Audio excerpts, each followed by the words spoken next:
В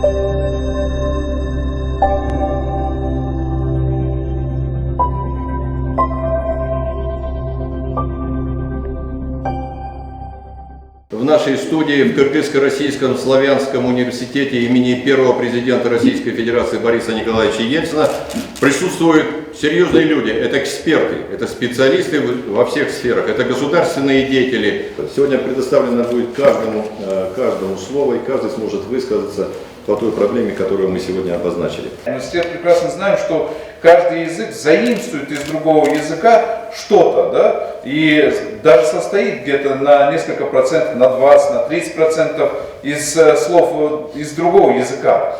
Поэтому я считаю, что для нас билингвизм и даже наоборот многоязычие, ее нужно только поддерживать и поощрять.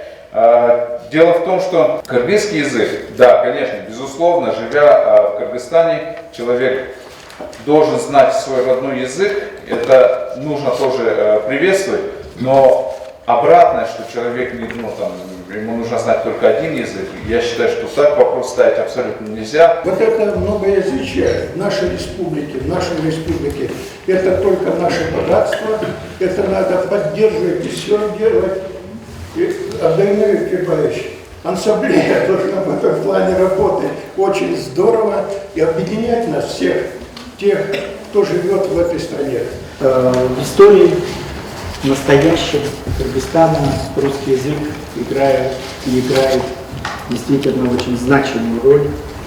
На мой взгляд, фактически он стал таким элементом культурологического кода народа Кыргызстана.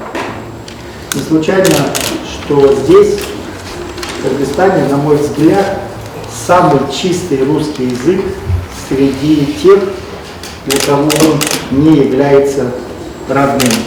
В 1989 году в Кыргызстане все жители Киргизии знали русский язык. Русский язык по-прежнему остается для Кыргызстана единственно доступным и эффективным инструментом международной коммуникации, универсальным языком высшего образования, науки, экономики и рафинированных форм культуры. А вся его история функционирования на земле Манаса, история его созидательной роли во всех без исключения областях жизни киргизского народа.